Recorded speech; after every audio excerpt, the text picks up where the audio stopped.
Hello my dear friends, आदाब, अस्सलाम वालेकुम। Here I am नबाहत Husna and welcome to our channel Motive Study। आज हम इस वीडियो में कर्नाटका टीईटी 2020 के mathematics previous year question paper को एनालाइज करेंगे। माय डियर फ्रेंड्स, जैसा कि आप सभी जानते हैं कि कर्नाटका गवर्नमेंट ने कर्नाटका टीईटी एग्जाम की जो ऑफिशियल डेट है वो इशू कर चुकी है। 22 अगस्त आपका एग्जाम कंडक्ट किया जाएगा। मॉर्निंग में पेपर 1 और आफ्टरनून में पेपर 2 कंडक्ट किया जाएगा। मज़ीद जानकारी के लिए हमारे नेक्स्ट वीडियो को ज़रूर विजिट कीजिएगा, जो कि मैं शाम तक अपलोड कर दूंगी। माय डियर फ्रेंड्स, अपना प्रिपरेशन अभी से स्टार्ट कर दीजिएगा एक पॉजिटिव एटीट्यूड के साथ। किसी भी सब्जेक्ट के टॉपिक को स्टार्ट करने से पहले उसके प्रीवियस ईयर क्वेश्चन पेपर को एनालाइज करना बेहद ज़रूरी होता है। जैसे कि हमने पिछले वीडियोस में एनालाइज किया कि चाइल्ड डेवलपमेंट पेडागोजी के कई सारे क्वेश्चंस तो एक ही टॉपिक से रिपीटेड थे, या फिर कई क्वेश्चंस तो एज इट इज रिपीट हुए थे।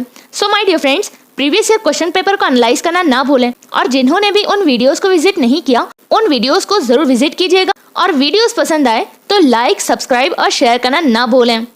चलिए फ्रेंड्स, स्टार्ट करते हैं। In the expansion of 4p minus 3q whole square, the numerical coefficient of pq is?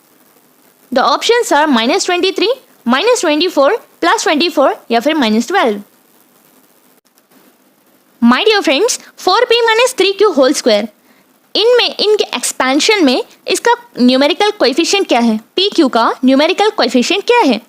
यानी कि न्यूमेरिकल कोएफिशिएंट यानी कि सामने वाला नंबर। अब p का कोएफिशिएंट क्या है? यहाँ पे 4 है, और q का कोएफिशिएंट यहाँ पे 3 है। इसी तरीके से pq का कोएफिशिएंट क्या है? तो यहाँ पे इसका फॉर्मूला ये बनता है कि a minus B whole square. The formula of a minus B whole square is a square plus b square minus 2ab। Then अगर हम कंसिडर करेंगे तो a स्क्वायर, a क्या है हमारे पास? The whole term as 4p whole square plus b square is the 3q whole square minus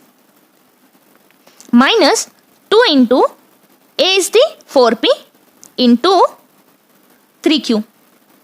then 4p whole square means 16p square plus 3q whole square means 9q square minus 2 into 4 8 3 ज़ा 24 pq।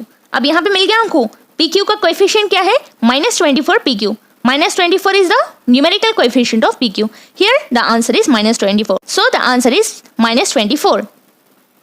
The next question is, the sum of two numbers is 2490. If 6.5% of one number is equal to the 8.5% of the other, then the numbers are dash. My dear friends, यहाँ पे question में ये पूछा जा रहा है कि अगर दो नंबर का सम 2490 है, 2490 अगर दो नंबर का सम है तो उसमें से पहले नंबर का 6.5% किसके इक्वल होगा? दूसरे नंबर के 8.5% के। यहाँ पे क्वेश्चन में ये पूछ रहा है कि उस नंबर को बताओ जिसका सम 2490 है और जिसके 6.5%, जिसका पहले नंबर का 6.5% दूसरे नंबर के 8.5% के इक्वल है। तो चलिए सॉल्व करके देखते हैं। उस पहले नंबर को एज्यूम कर लीजिए x। Let the numbers are, first number as x, then second number is 2490 minus x। ये हमारा सेकेंड नंबर है और ये हमारा फर्स्ट नंबर है। ओके, और क्वेश्चन में ये बताया जा रहा है कि 6.5% ऑफ फर्स्ट नंबर कौन सा? x का, x किसके इक्वल है? 8.5% ऑफ 2490 माइनस x के इक्वल है। तो चलिए सॉल्व करके देखते हैं।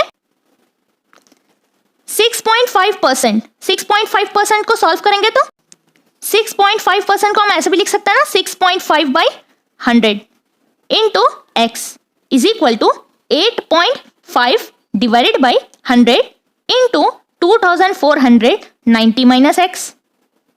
Okay, then here then next step is 6.5। Numerator का पॉइंट हटा के हम नीचे 0 दे सकते हैं ना, तो 65 divided by 1000 into x is equal to, ये न्यूमरेटर का पॉइंट हटा के नीचे सिफर लगा देंगे, then 85 divided by 1000 into 2490 minus x. 5 2s are 10, 0 0, then 5 1s are, then 5 3s are 15. Here 5 2s are 10, 0 0, 5 1s are 5 7s are 35. So here 13 divided by 200 into x is equal to, how much got here? 5 1s are, 5 7s are, means 17 divided by 200 into 2490 minus x. Okay, here our next step is 13x divided by 200. 13 into x, 13x divided by 200 is equal to, इस whole term को इस bracket complete bracket से multiply करिए. 17 into 2490 divided by 200 minus 17 into x 17x. 17x divided by 200. Then next step is 13x divided by 200. ये minus 17x is equal to के इधर जाएगा तो प्लस में हो जाएगा, plus 17x divided by 200 is equal to 17 into 2490 divided by 200. इन दोनों का एलसीएम आ गया 200. देन इस होल टर्म को 200 से मल्टीप्लाई कीजिए. 13x divided by 200 into 200. ये दोनों कैंसिल हो गए, बचा 13x प्लस इस होल टर्म को 200 से मल्टीप्लाई करिए. 17x by 200 into 200. सो ये दोनों कैंसिल हो गए, बचा 17x. Next 13x plus 17x we got it as 30x divided by 200 is equal to 17 into 2490 divided by 200. Okay, this 200 get cancelled is equal to 17 into 2490. Then x and 30x both are in the multiplication form. 30 इधर चले जाएगा is equal to के, तो division form में आ जाएगा. x is equal to 17 into 2490 divided by 30. Can we write now? Then next, the next is x is equal to 17 into 2490. This 0 get cancelled. 3 1s are, 3 8s are 24, 3 3s are 9. So we got it as here 17 into 83. We got it as x value as 1411. ये हमको मिल गया first term 1411. अब हमको मालूम करना है second term कौन सा है. जैसे कि हमने बताया था कि पहला टर्म हमने x लिया है और सेकेंड टर्म हमने 2490 माइनस x लिया है ना. हमने फर्स्ट टर्म x लिया था और सेकेंड टर्म 2490 लिया था, तो x की वैल्यू हमको मिल गई 1411. अब हम सेकेंड टर्म मालूम करेंगे इसी से. 2490 minus x, 2490 minus 1411. So we got it as here 1079. Two terms are 1411 and 1079. Here the next question is, the denominator of the fraction is greater than its numerator by 11. If 8 is added to both the numerator and denominator, it becomes 3 by 4. Then the original fraction is. My dear friends, यहाँ पे ये पूछा जा रहा है कि denominator of the fraction is greater than it's numerator bye 11. Numerator and denominator. Denominator जो भी होगा न्यूमरेटर का 11 गुना ज़्यादा होगा. यानी कि हम एज्यूम अगर करेंगे न्यूमरेटर एज x, तो डिनोमिनेटर हमारा क्या होगा x प्लस 11, क्योंकि डिनोमिनेटर जो भी होगा न्यूमरेटर का 11 गुना ज़्यादा होगा. So my dear friends, numerator as x and x plus denominator as x plus 11. और यहाँ पे कंडीशन ये भी बताई गई है कि इन दोनों में ऐड 8 को ऐड करो both the sides, whether it is numerator and denominator. यहाँ पे ये भी बताया जा रहा है if 8 is added to both numerator and denominator, it becomes 3 by 4. जब 8 को हम ऐड कर देंगे न्यूमरेटर डिनोमिनेटर में तो ये बन जाएगा 3 by 4. So here x by x plus 11 में अगर हम 8 ऐड करेंगे इन न्यूमरेटर एंड डिनोमिनेटर तो ये बन जाएगा 3 by 4. Then next step is x plus 8 divided by x plus 11 plus 8 कितना होता है 19 is equal to 3 by 4. Then next step is here just do the cross multiplication as here. तो क्या हो जाएगा, ये 4 को x प्लस 8 से मल्टीप्लाई करना है, देन 3 को x प्लस 19 से। So it will become as 4 into x 4x plus 4 8 जा 32 is equal to 3 into x 3x plus 19 3 जा 3 इंटू 19 57। x टर्म्स को एक जगह कर देंगे, 4x, ये 3x plus 3x is equal to के उधर चला जाएगा तो माइनस 3x बन जाएगा। Minus 3x is equal to 57, ये प्लस 32 इधर चला जाएगा तो माइनस 32 हो जाएगा। Then 4x minus 3x is the x is equal to 57 minus 32, we got it as here 25। Here the x term we got it as 25। x term यानी हमारा numerator था x, हमने एज्यूम किया था न्यूमरेटर को as x। तो अब हमको क्या पता करना है, denominator.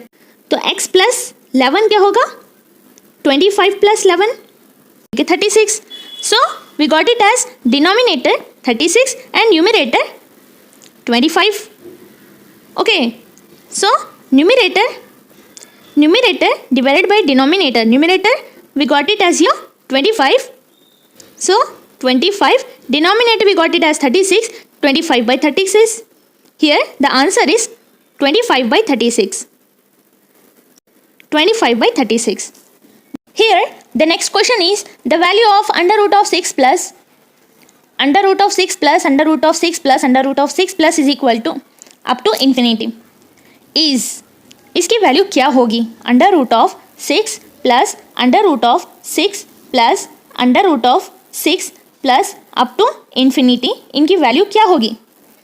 So my dear friends, चलिए सॉल्व करके देखते हैं। एज्यूम कीजिएगा x is equal to under root of 6 plus x, square on both the sides, square on both the sides, then we got it as here is equal to this square get cancel means 6 plus x. So यहाँ पे एक quadratic equation बन जाती है x square this plus x इधर side जाके minus x में convert हो जाएगा, minus x minus 6 is equal to 0। जब ये quadratic equation बन गई तो इसके फैक्टर क्या होंगे, 3 2 6 ऑब्वियसली। यहाँ पे माइनस एक्स है तो हम यहाँ पे साइन कौन सा रखेंगे, minus 3 plus 2, 3 minus 2 is equal to 1x. Okay, so here x square minus 3x plus 2x minus 6 is equal to 0. Then here the next step is we have to take an as x here common means x minus 3 plus 2 as common means x minus 3, 2 3s are 6. Okay, is equal to 0. So ये दोनों term common है तो हम एक side में लिख लेंगे x minus 3, then this term x plus 2 is equal to 0. Then next step x minus 3 is equal to 0, then x plus 2 is equal to 0. Okay, then x minus 3 is equal to 0, minus 3 इधर जाके plus 3 में convert हो जाएगा, x की value आ गई 3, यहाँ पे प्लस 2 इधर जाके माइनस 2 में कन्वर्ट हो जाएगा, x की वैल्यू आ गई माइनस 2। जो पॉजिटिव टर्म है उसको हम कंसिडर करेंगे, इसका आंसर है x is equal to plus 3। Here the answer is plus 3। My dear friends, इतना करने के बजाय एक और इजी सोल्यूशन है, हम वो सॉल्व करेंगे। जब कभी भी इस टाइप का क्वेश्चन आ जाए ना तो हम ऐसे सॉल्व करना चाहिए, जैसे कि 6 plus under root 6 plus under root 6 plus up to infinity. जब कभी भी ये टर्म आ जाए तो डायरेक्ट 6 को ले लें और इसके फैक्टर्स निकालें, 3 2 6। अब जबकि यहाँ पॉजिटिव साइन है तो इन दोनों में से जो लार्जेस्ट नंबर है उसको कंसिडर करेंगे, तो प्लस 3 है यहाँ पे, तो आंसर आ गया 3। अगर माय डियर फ्रेंड्स क्वेश्चन में प्लस 6 के बजाय 6 माइनस आ जाए, 6 minus under root 6 minus under root 6 minus up to infinity, तो यहाँ पे 6 का फैक्टर निकालें, 3 2 6, जो छोटा टर्म है उसको हम कंसिडर करेंगे, द आंसर इज 2। ओके, इस तरीके के किसी भी टाइप के क्वेश्चंस आ जाएं, आप इसी तरीके से सॉल्व कीजिएगा, ज़्यादा वक्त नहीं लगेगा। ज़्यादा से ज़्यादा कोशिश करें कि उसको स्मार्ट वे में और सिंपल वे में आंसर लाएं। Here the next question is 1 root of quadratic equation as 2x square minus kx plus 4 is equal to 0 is 2। The value of k पूछ रहा है यहाँ पे। One root of quadratic equation 2x square minus kx plus 4 is equal to 0 is 2. अब value of k पूछ रहा है ना, k की वैल्यू क्या होगी? At the place of x you have to put it as 2.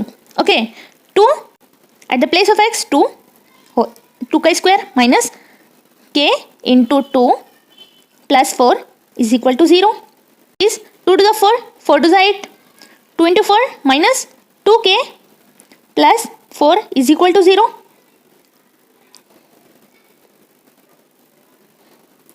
Is equal to 0.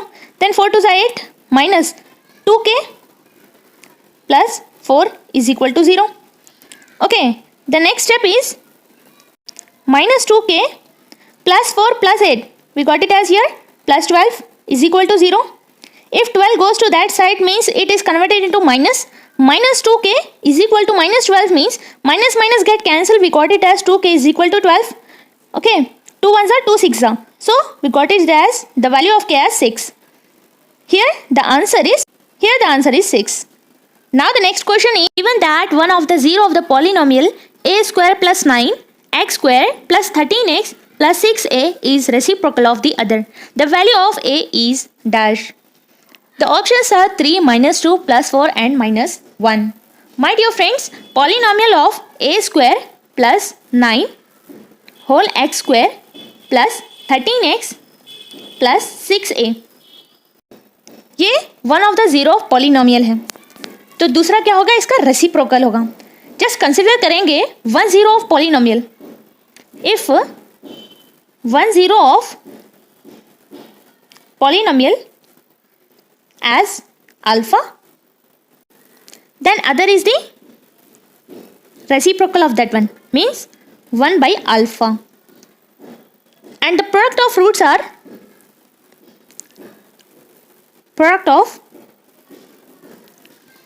are c by a. My dear friends, quadratic equation, general quadratic equation क्या है? ax square plus bx plus C. Okay, x square plus B x plus C. यहाँ पे x square क्या है? यहाँ पे ए क्या है? ए स्क्वायर प्लस 9 एंड बी यहाँ पे 13 है और सी यहाँ पे होल टर्म 6a है. तो यहाँ पे सभी की वैल्यूज लिख लो. The value of A as A square plus 9, then the value of B as 13, then the value of C as 6a whole term. Here c by a, the c by a is equal to the value of c as 6a divided by a value क्या है? a square plus 9. Then यहाँ पे हम easily consider कर सकते हैं product of roots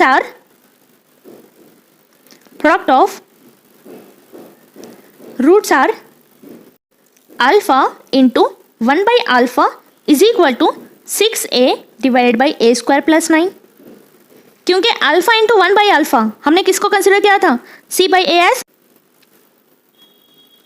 6a divided by a square plus 9. Okay, then here alpha get cancelled. 1 is equal to 6a divided by a square plus 9. Okay, ये यहाँ पे चला गया डिवीजन फॉर्म का, मल्टीप्लिकेशन फॉर्म में उधर चला गया, तो आ जाएगा यहाँ पे a square plus 9 is equal to 6a. Okay, a square इस टर्म को यहाँ पे ले लेंगे तो ये प्लस 6a है, माइनस 6a में कन्वर्ट हो जाएगा, plus 9 is equal to 0. Then here 9 का फैक्टर निकालो, ऐसा फैक्टर जिसको प्लस करने पे या फिर माइनस करने पे 6 आए. तो 9 का फैक्टर 3 3 जा 9, 3 में 3 प्लस करे तो 6.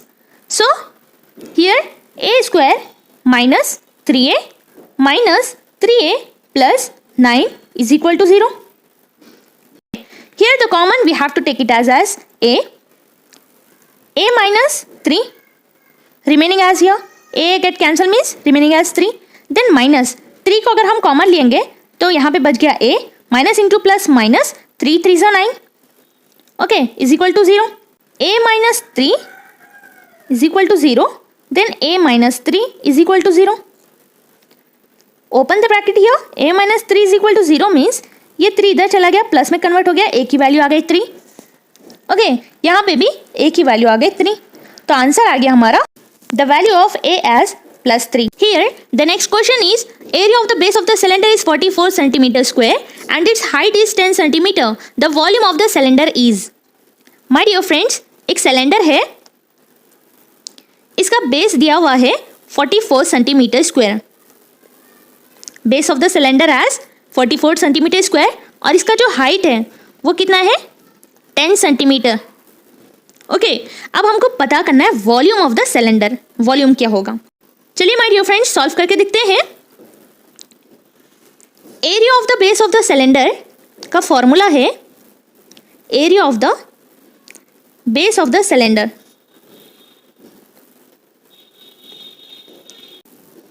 इसका फॉर्मूला है pi R square. The complete area, the complete base of the cylinder, the formula is pi R square. So area of the base of the cylinder यहाँ पे ऑलरेडी दिया हुआ है, कितना है 44 सेंटीमीटर स्क्वायर, तो हम यहाँ पे ऐसे लिख सकते हैं ना, पाई आर स्क्वायर कितना दिया हुआ है 44 सेंटीमीटर स्क्वायर। इसको अच्छे से याद रख लें, बेस दिया हुआ है। Then next volume of the cylinder, volume of the cylinder formula क्या है, volume of the cylinder pi R square H, इसकी वैल्यू दे दी गई है, क्या है यहाँ पे pi R square H the 44 centimetre square. So at the place of pi R square we can consider as 44 into height, height भी दी दी हुई है, हाइट कितनी है 10 centimetre. So 44 into 10 we got it as here 440 centimetre cube, the fourth option 440 centimetre cube. The next question is a solid sphere and solid hemisphere have equal total surface areas. The ratio of their radii is. एक solid sphere है और एक solid hemisphere है। So my dear friends, इन दोनों का total surface area दोनों का equal है।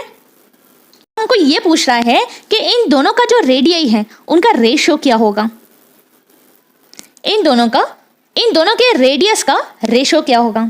चलिए फ्रेंड्स सॉल्व करके देखते हैं। Total surface area of sphere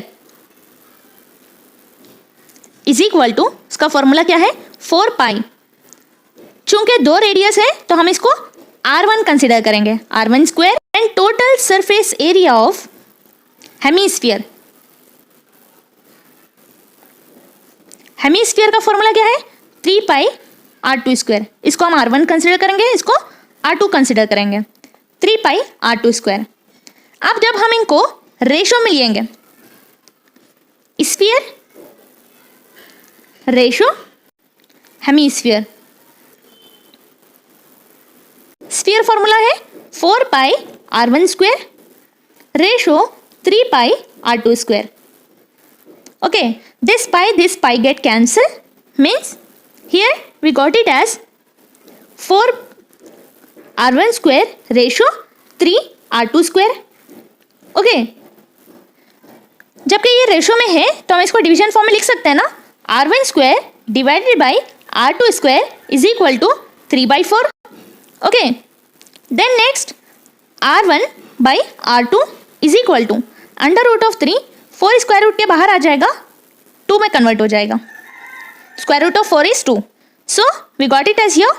Here the next question is in triangle ABC, AB AC के इक्वल है, एंगल A 48 डिग्री है, एंगल ACD 18 डिग्री है, the measurement of angle DCB is.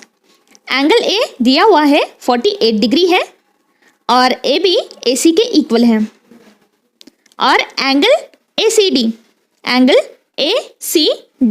18 degree है, तो यहाँ पे हमको मेजर करना है DCB क्या होगा, एंगल DCB क्या होगा। माय डियर फ्रेंड्स चलिए सॉल्व करते हैं। For the triangle AC and D, ACD का मेजर करेंगे तो DCB अपने आप पता चल जाएगा।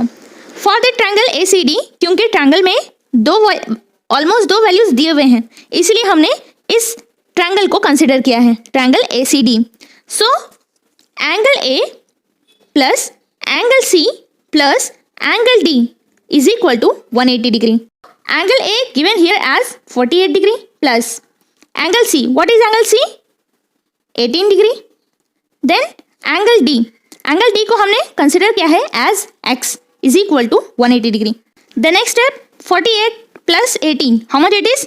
66 degree plus X is equal to 180 degree. Then X is equal to 180. This 66 goes to that side means minus 66 degree. So the value of X we got it as here 114. So for this triangle means A, C and D. For this triangle the value of D we got it as 114 degree. Okay. Then value of A as 48 degree. Then value of C as 18 degree. Now we got it as the complete triangle ACD. Okay but यहाँ पे हमको major करना है angle DCB क्या होगा. Okay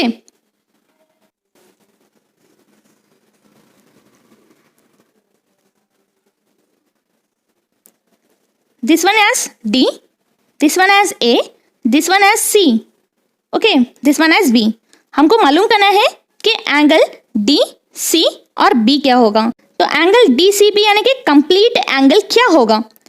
हमको ये तो पता चल गया कि x value as 114 degree. Okay for triangle DCB, for triangle DCB के लिए इस ट्रायंगल के लिए C की वैल्यू तो हमको मालूम हो गई 18 डिग्री और ये गिवन है, दिया हुआ है. लेकिन हमको मालूम करना है DCB इस ट्रायंगल के लिए C की वैल्यू क्या होगी. तो हम इसको x कंसिडर करके x माइनस 18 लिख सकते हैं ना. Angle C is equal to x minus 18. Okay x value क्या है यहाँ पे 114. So at the place of x you should put it as here 114 minus 18. We got it as here 96. Okay 96 divided by 2. So we got it as 2 4s are 2 8s are. Here the next question is triangle ABC is equal to triangle DEF. Area of the ABC triangle is 64 centimeter square. Area of the triangle DEF is 121 centimeter square and EF is equal to 15.4 centimeter. The measurement of BC is dash. My dear friends, यहाँ पे question में ये पूछा जा रहा है कि triangle ABC triangle DEF के इक्वल है. दो इक्विलैटरल ट्रायंगल हैं ABC किसके इक्वल है ट्रायंगल DEF के. ये दोनों इक्वल हैं.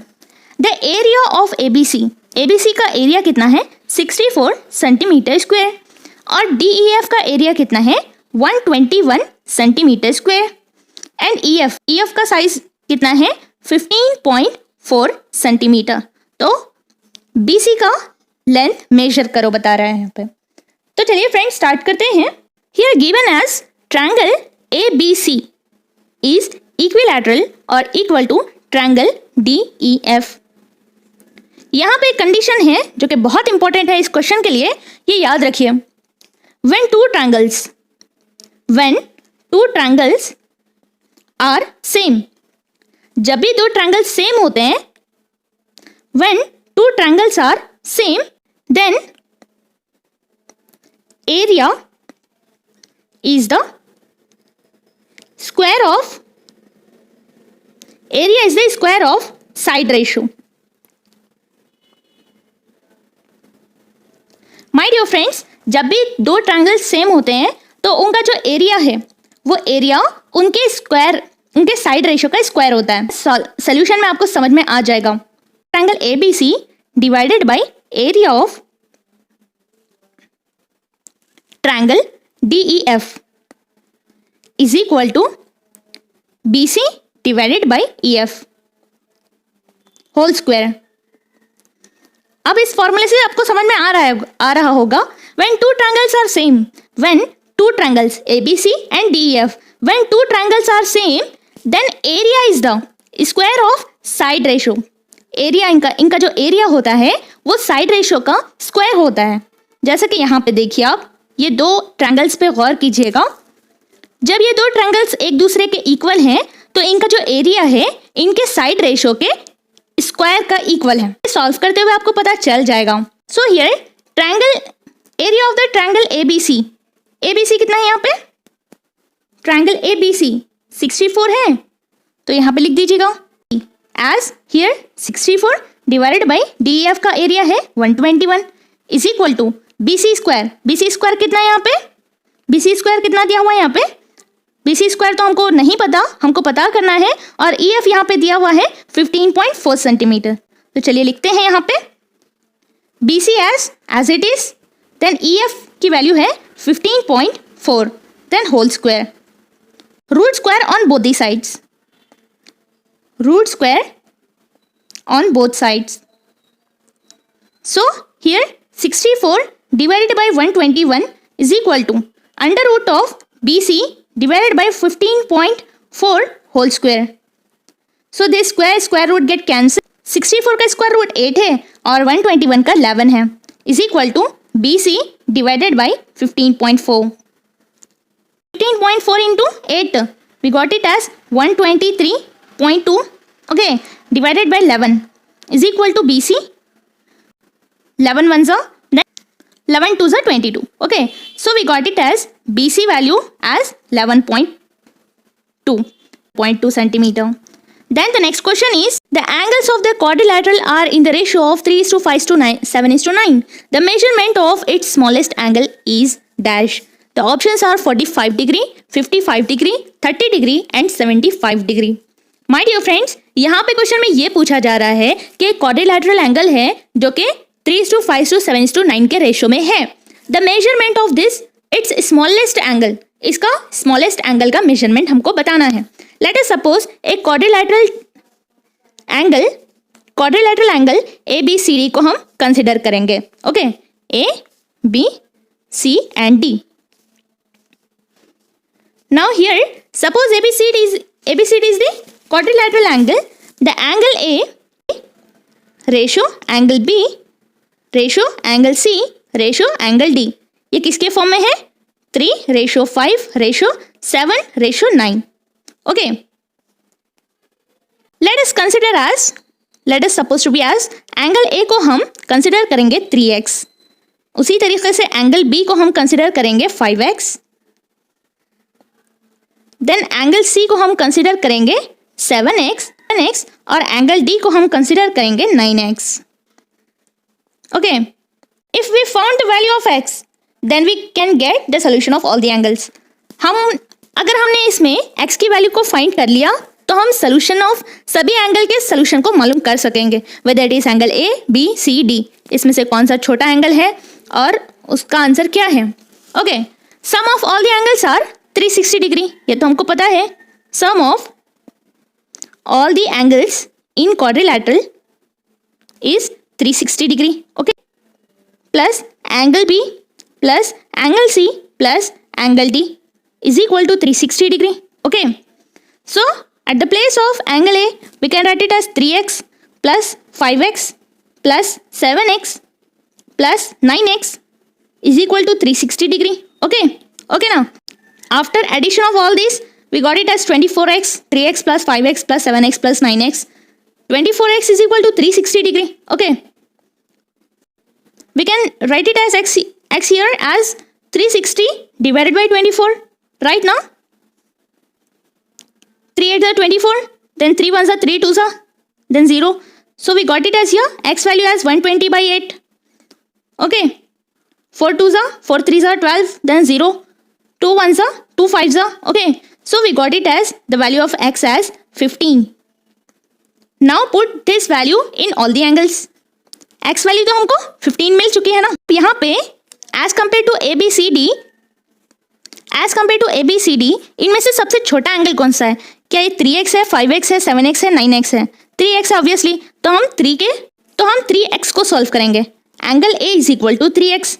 अभी हमको x की वैल्यू मिली है ना, 3 into 15 we got it as 45. Okay, so 45 is the answer.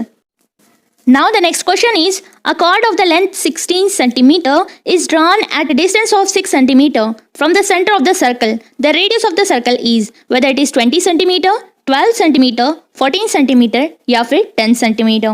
My dear friends, यहाँ पे क्वेश्चन में ये बताया जा रहा है एक सर्कल का जो कॉर्ड है उसकी लेंथ क्या है? The length of the chord is 16 centimeter. Okay, और ये सर्कल के सेंटर से कितने मीटर दूरी पे ड्रॉ की गई है 6 सेंटीमीटर की दूरी पे ड्रॉ की गई है। Okay, from the centre of the circle, radius of the circle. तो इस कंप्लीट सर्कल का रेडियस क्या होगा, हमको पता करना है x। सपोज करेंगे हम रेडियस को नाम देंगे x। जब ये कंप्लीट कॉर्ड की लेंथ 16 है तो इसकी हाफ कितनी होगी, यहाँ पे 8 होगी ना, ये 8 और ये 8। Okay, x square is equal to 6 square plus 8 square. Here by using Pythagoras theorem, x square hypotenuse square is equal to base square plus height square. X square is equal to 6 square means 36 plus 8 square means 64. We got it as 36 plus 64, 100. X square, the value of x square as 100. X is equal to under root of 100 means we got it as square root of 100 is 10. The answer is 10 centimeter. Now the next question is, area of quadrant of the circle when perimeter of the circle is 44 centimeter is dash. The options are 38.5 centimeter square, 77 centimeter square, 154 centimeter square and 37.5 centimeter square. My dear friends, area of the quadrant of the circle is always equal to 1/4 of the area of the circle. You just remember it, area of the quadrant of the circle is always equal to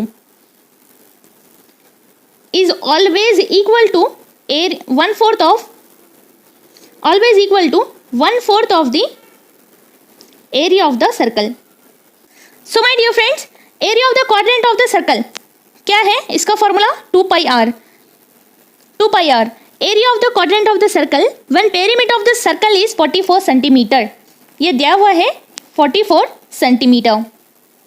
So my dear friends, 2 into pi value is 22/7 into r is equal to 44 centimeter. Here r is equal to 44 into 7 divided by 22 into 2. So here r is equal to 11 2s are 22, 11 4s are 44. So 2 1s are 2 2s are 2 7s are 14. We got it as 14 divided by 2. 2 1s are 2 7s are. So we got it as r, the value of r as 7. My dear friends, जैसा कि हमने पढ़ा था, area of the quadrant of the circle is always equal to 1/4 of the area of the circle. So area we are considering as a dash divided by 4, 1/4 of the area of the circle is equal to the whole area as pi r square divided by 4. Okay, at the place of pi you should put it as here 22/7 into r square. At the place of r you should put it as 7 ka whole square, whole divided by 4. Okay, now here is 22/7 into 7 7s are 49, whole divided by 4. Okay, then next ये 4 जब ऊपर आ जाएगा तो 7 का multiplication form में आ जाएगा, है ना. तो 22 divided by 7 into 4 into 49. Then 22 divided by 28 into 49. 7 4s are 28, 7 7s are 49. Okay, 2 2s are 2 1s are 2 1s are. Okay, then 11 7s are we got it as here 77 divided by 2. 2 1s are 2 3s are 6. Remaining here 1, 2 8s are 16. Okay, remaining here 1, point देके सिफर लिए 2 5s are 10. So we got it as 38.5 centimeter square. Answer is 38.5 centimeter square. Here the next question is, ABCD is a square of the side 14 centimeter. ABCD is the square of the side 14 centimeter. यहाँ का 14 centimeter, ये 14 centimeter, ये 14 centimeter और ये 14 centimeter. Okay, APD and BPC are the two equal semicircles. APD, okay, and BPC, ये दोनों क्या है, two semicircles. दोनों एक दूसरे को टच हो रहे हैं. APD and BPC. Okay, as shown in the figure, the area of the shaded region is.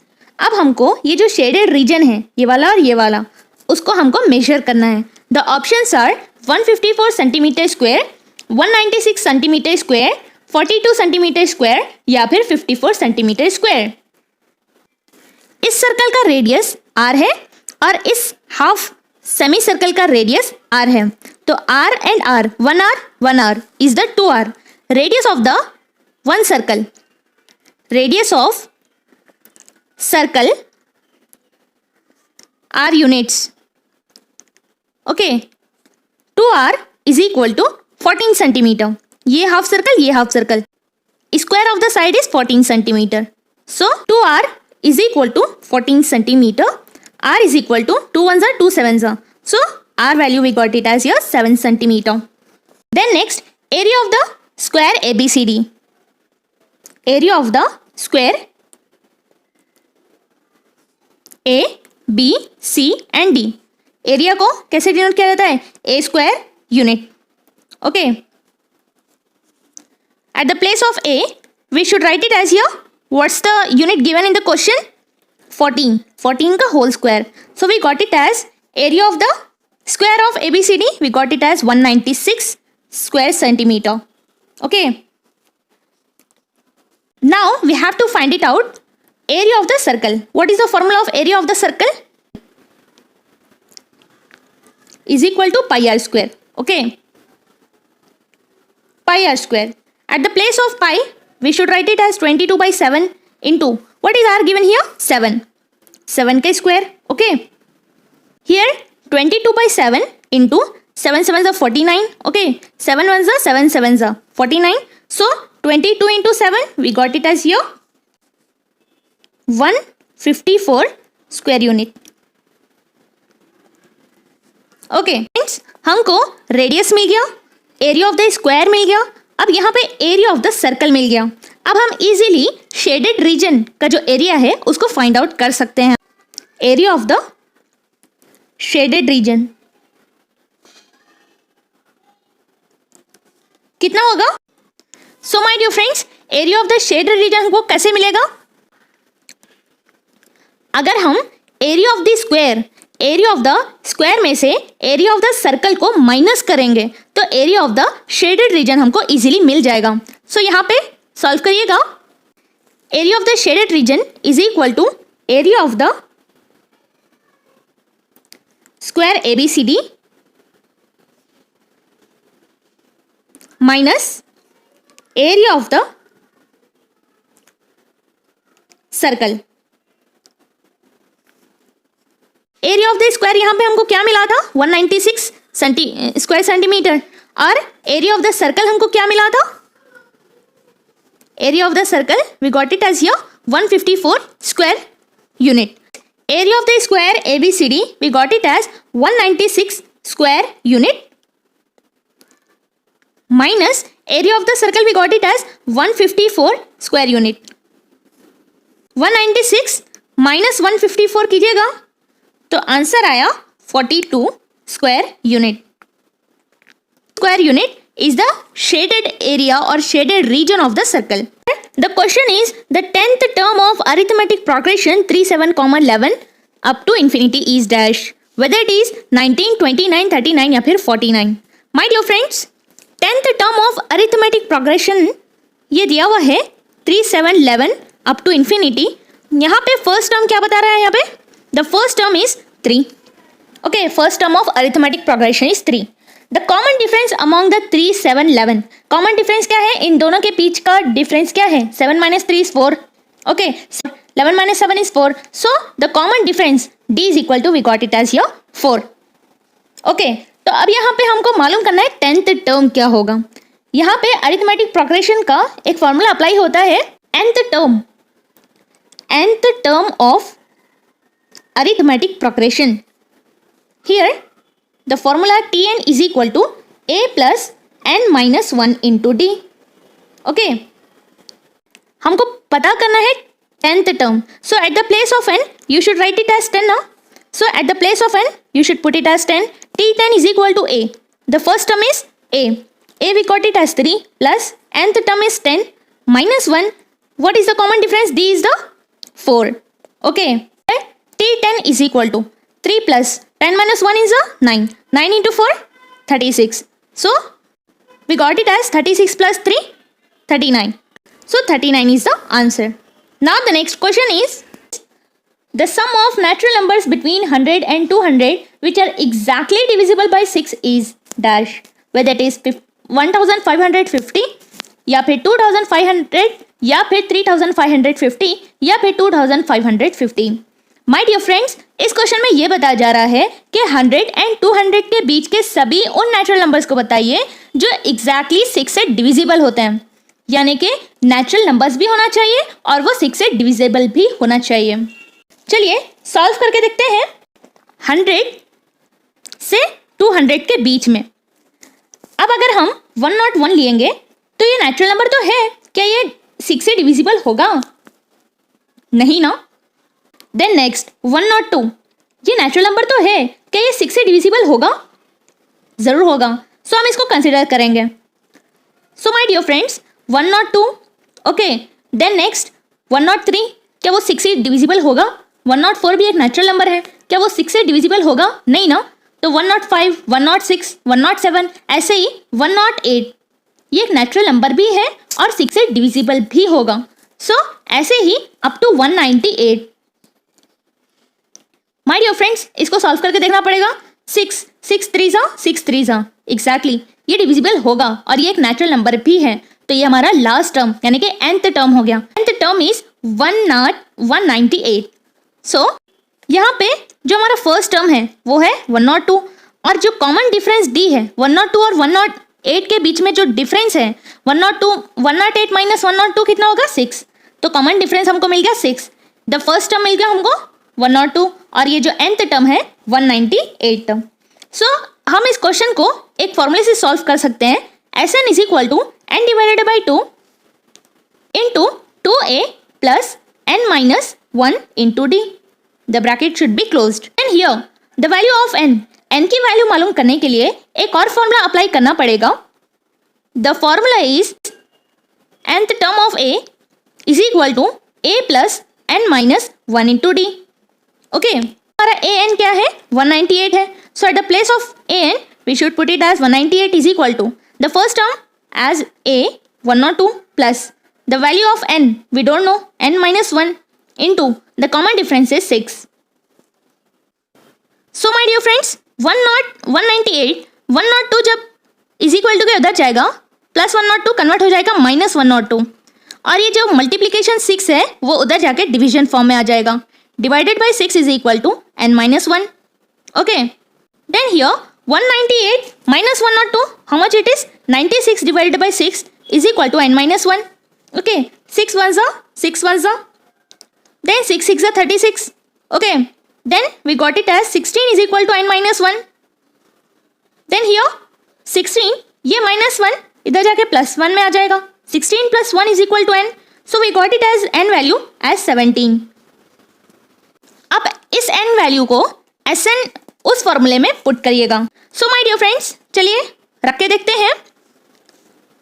Sn is equal to n divided by 2 bracket 2a plus n minus 1 into d, bracket closed. Here the value of n we got it as 17. अभी हमने देखा 17 by 2, then 2 into what is the value of a here? The value of a is 102 and the value of d is 6.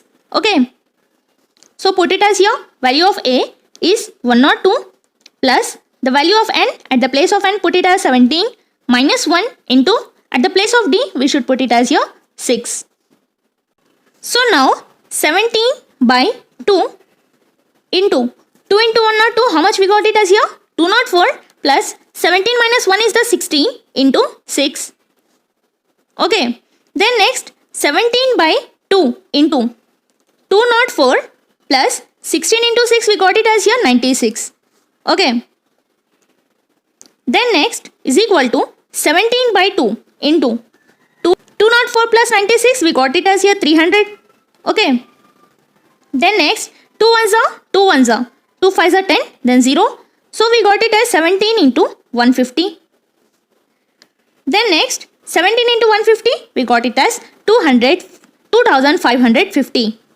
Here is the answer 2550. The number a is chosen at random. A is chosen at random from the numbers -3, -2, -1, 0, 1, 2, 3. The probability that A is lesser than 3 is whether it is 1 by 7, 2 by 7, 3 by 7 या फिर 6 by 7. My dear friends, जो given number है वो कितने हैं? -3, -2, -1, 0, 1, 2 and 3. Okay. Probability of A is lesser than 3. अब हम favourable cases देखेंगे. Probability of A is plus A, या फिर A is lesser than 0, या फिर माइनस A, या फिर A is greater than 0. ये सभी इसके केसेस हैं. ये सभी में ये आ सकता है. जैसे कि फेवरेबल केसेस अगर मैं देखूं तो यहाँ पे probability of A is lesser than 3. At the place of A we should put it as all these numbers. जैसे कि -3 है. ओके, -3 को हम ऐसे लिख सकते हैं ना, probability of -3 is lesser than 3. Okay, यहाँ पे ये जो 3 है वो लेसर देन 3 है. यानी कि you should put at the place of A -3, -2, all these numbers which are given in the question. Okay, then you should write it as your -3. If we are considering as -3, probability of -3 is lesser than 3. Is it possible? Okay, later on we will discuss about. Okay, then -2, probability of -2 is lesser than 3. Is it possible? Yes. Then next, -1, probability of -1 is lesser than 3. Yes. Then 0, probability of 0 is lesser than 3. Okay. Then +1, probability of +1 is lesser than 3. Yes. Then probability of 2 is lesser than 3. Then next, probability of 3 is lesser than 3. Here, all the favorable cases here, whether it is possible -3 is lesser than 3, it is not possible. Why? Because probability of -3 is lesser than 3 in the sense +3 is lesser than 3. Is it possible? No. So next, -2, probability of -2 is lesser than 3 in the sense +2 is lesser than 3. Yes, it is possible. Then -1, probability of -1 is lesser than 3 means 1 is lesser than 3. Yes, it is also possible. Then 0, probability of 0 is lesser than 3. Is it possible? Yes, it is possible. Then next option here, +1, probability of +1 is lesser than 3 means 1 is lesser than 3. Yes, this favorable case is also possible. Then here +2, probability of +2 is lesser than 3. Yes, 2 is lesser than 3. It is also possible. Then here 3 is lesser than, probability of 3 is lesser than 3. So it is also possible. So यहाँ पे favourable cases कितने हैं? Favourable cases are 1, 2, 3, 4, 5, 6. यहाँ पे favourable cases कितने हैं? 6 cases हैं. तो हम यहाँ पे इजीली लिख सकते हैं the formula of probability of number A is lesser than 3 is equal to favorable outcome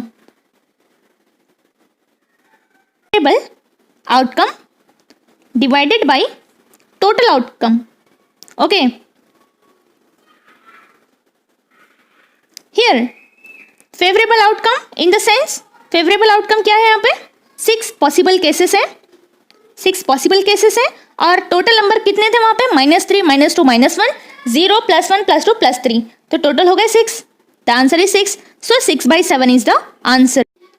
Here the question is the formula to calculate the mode for the given data, whether it is L plus F1 minus F0 divided by 2F1 minus F0 plus F2 into H, या फिर L plus F1 minus F0 divided by 2F1 minus F0 minus F2 into H. So my dear friends, किसी भी data को calculate करना है, उसका mode निकालना है, तो उसका फॉर्मूला है L plus F1 minus F0 divided by 2F1 minus F0 minus F2 into H. My dear friends, आपके आने वाले एग्जाम में इस फॉर्मूले को पुट करके क्वेश्चन सॉल्व करने के लिए आ सकता है. सो बी केयरफुल, इसको अच्छे से मेमोराइज कर लें. देन नेक्स्ट क्वेश्चन है the value of 2 tan 60 divided by 1 plus tan square 60 degree. My dear friends, tan 60 की वैल्यू अच्छे से याद रखें. tan 60 degree is equal to √3. Okay, वो बॉक्स अच्छे से याद रख लें, आपको समझ में आ जाएगा. tan 60 degree is equal to √3. अब हमको मालूम करना है कि 2 tan 60 degree divided by 1 plus tan square 60 degree. tan square 60 degree.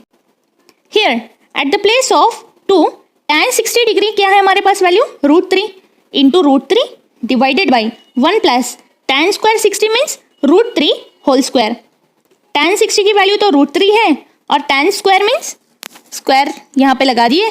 Then 2 into √3 divided by 1 plus square and root get cancel means 3. So here 2 into √3 divided by 4. Okay, 2 ones are 2 twos are. In the next step we got it as here √3 divided by 2. Okay, here √3 by 2 किसकी value है, sin 60 की value है. So sin 60 degree is equal to √3 divided by 2. The answer is sin 60. Here the answer is sin 60 degree. The next question is, in triangle ABC, angle B is 90 degree, cot A is √3, the value of sin A cos C plus cos A sin C is dash, whether it is 0, 1, -1 या फिर +2.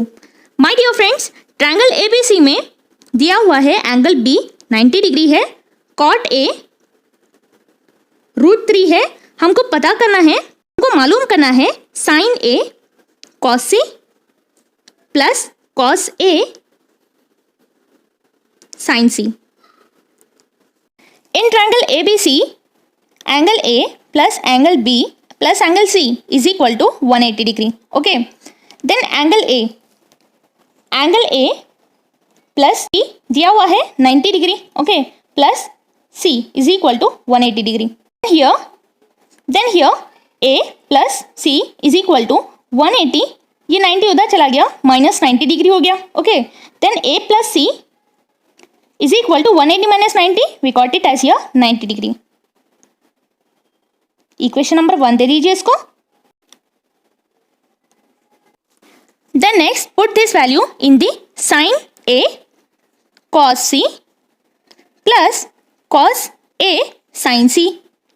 Okay, इन दोनों में कोई एक common ले लेंगे, sign को कॉमन ले लेंगे क्योंकि ये सभी मल्टीप्लिकेशन फॉर्म में है, हम इजीली कॉमन ले सकते हैं. Sine into A plus C. Okay, then next here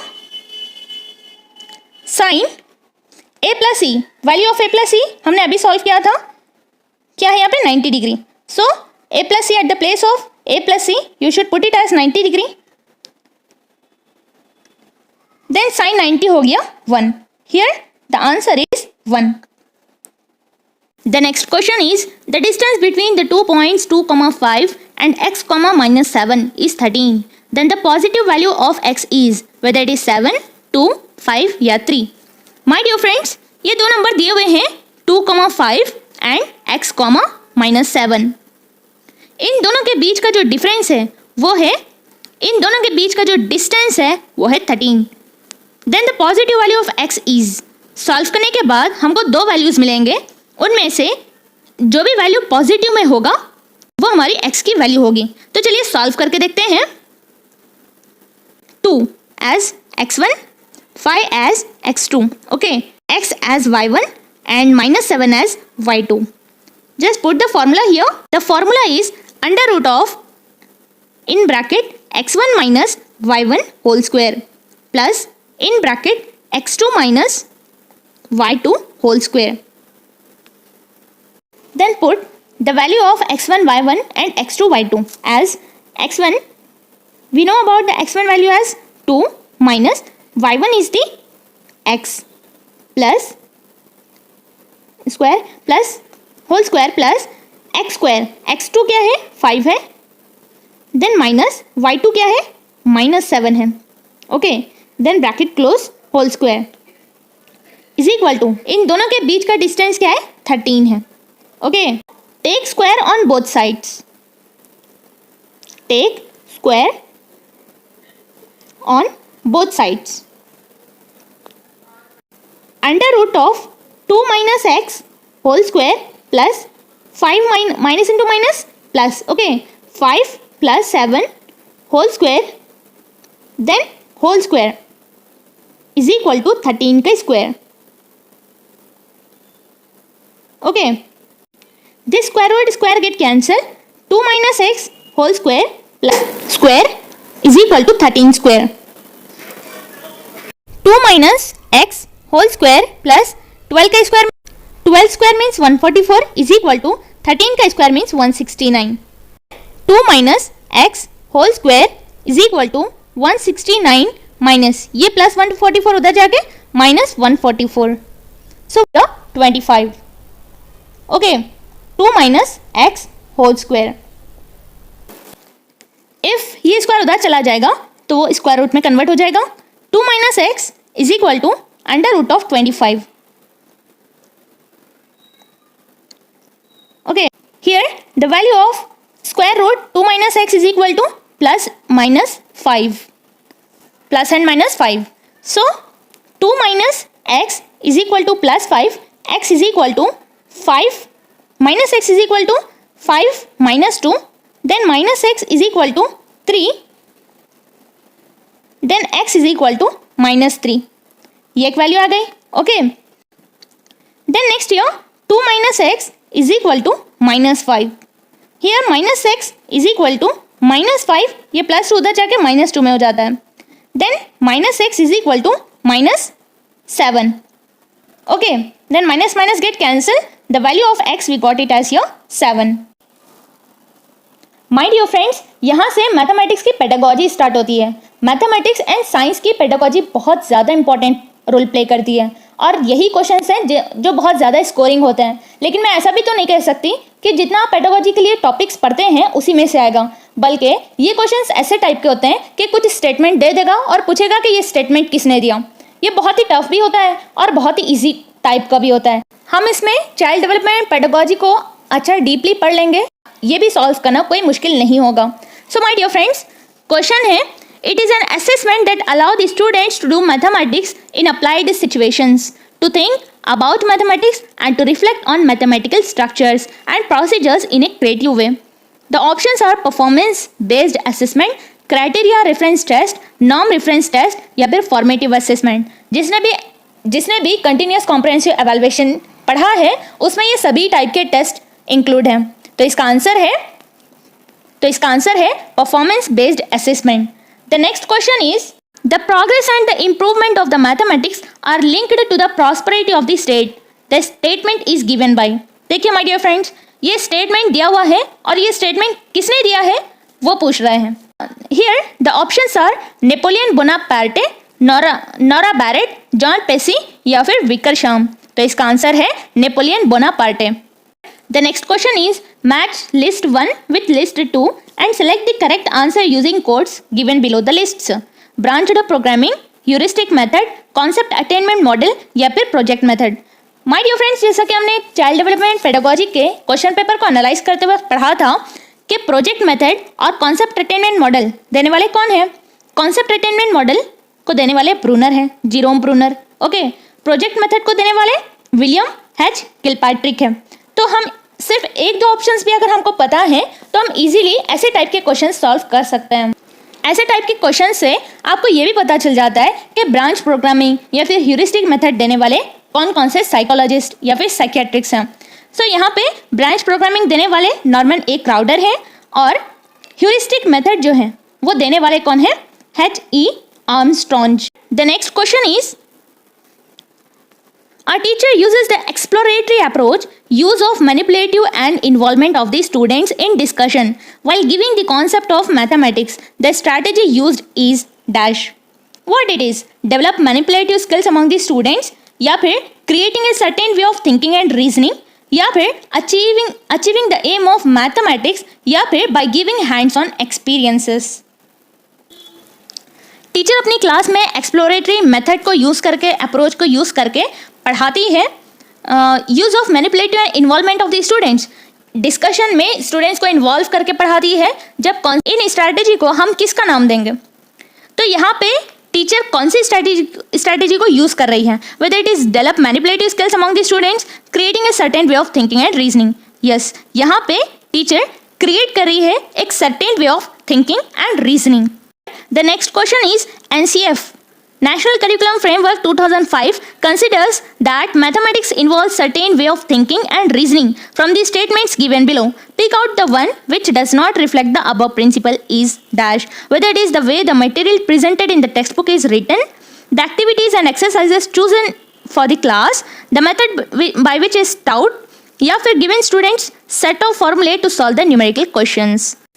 My dear friends, यहाँ पे क्वेश्चन में ये बताया जा रहा है कि नेशनल करिकुलम फ्रेमवर्क 2005 के अकॉर्डिंग मैथमेटिक्स इन्वॉल्व होता है थिंकिंग में, रीजनिंग में, हैंड्स ऑन एक्सपीरियंस में, ब्रेनस्टॉर्मिंग स्ट्रैटेजी में. तो यहाँ पे वो कौन सा स्टेटमेंट है जिसके बारे में एनसीएफ ने बात नहीं कही? तो कौन सा मेथड है? गिविंग स्टूडेंट सेट ऑफ फॉर्मूले to solve the numerical questions. यानी कि अगर हम सेट ऑफ फॉर्मूलेज बच्चे को मेमोराइज करने के लिए दे देंगे कि वो मेमोराइज करो और वो क्वेश्चंस को सॉल्व करो, तो ये बच्चे को सॉल्व करने में बहुत ज़्यादा डिफिकल्टी पेश आएगी, वो अपने क्रिएटिव थिंकिंग को यूज़ नहीं कर सकेगा. तो एनसीएफ इसकी बात नहीं कहता. तो इसका आंसर है गिविंग स्टूडेंट सेट फॉर्मूले to solve the numerical questions. Does not पूछा है, जब कभी भी डज नॉट पूछे तो आप बहुत ही चौकन्ना होकर आंसर दीजिएगा. Then the next question is रामिया on seeing a into b into c is equal to a into b into c says it is associative property of the multiplication. The objective achieved by Ramya is, whether it is knowledge, understanding, appreciation या फिर application. My dear friends, ये blooms taxonomy की theory है जिसमें इन्होंने knowledge, understanding, application, analysis की बात करते हैं. तो यहाँ पे रामिया जो है, जैसे वो इस फॉर्मूले को देखती है, इसको देखते ही वो ये कहती है कि ये associative property of the multiplication है. तो यहाँ पे रामिया ने जो कहा वो कौन से ऑब्जेक्टिव को अचीव कर रहा है? क्या ये नॉलेज की वजह से रामिया ऐसा कह रहा है, या फिर उसको अच्छी अंडरस्टैंडिंग है जिसकी वजह से वो देखते ही पहचान रहा है कि ये एसोसिएटिव प्रॉपर्टी है, या फिर अप्रिशिएशन की वजह से, या फिर एप्लीकेशन की वजह से? तो इसका आंसर है understanding property of the Bloom's taxonomy. The next question is in psychomotor domain, in which objective we will find a student can develop his skill with the help of sensory organs instead of motor organs. Friends, हमने 3 तरह के domains के बारे में पढ़ा था जिसको हमने H³ का नाम दिया था हेड, हैंड एंड हार्ट. तो head, hand and heart. Hand जो कि हैंड जिसमें हमने साइकोमोटर डोमेन के बारे में पढ़ा था, बच्चा जिसमें सिर्फ अपने सेंस ऑर्गन्स को यूज़ करके, सेंसरी ऑर्गन्स का इस्तेमाल करके सीखता है. ओके, दूसरों को कॉपी करके सीखता है. तो imitation is nothing but copy करना. तो यहाँ पे इसका आंसर है इमिटेशन. माय डियर फ्रेंड्स, यहाँ पर 2020 मैथमेटिक्स का previous year question paper complete होता है. आपको जो कोई भी डाउट हो इसमें से आप कमेंट्स में लिखकर पूछ सकते हैं. डोंट बी हेजिटेट, वक्त बहुत कम है. एक पॉजिटिव एटीट्यूड के साथ प्रिपरेशन अपनी स्टार्ट कर दें. मैं भी कोशिश करूंगी कि ज़्यादा से ज़्यादा वीडियोस जो आपके लिए बहुत ज़्यादा नेसेसरी हैं वो अपलोड कर दूं. So my dear friends, video पसंद आए तो लाइक, सब्सक्राइब और शेयर करना ना भूलें. Thank you so much from Nabahat Husna.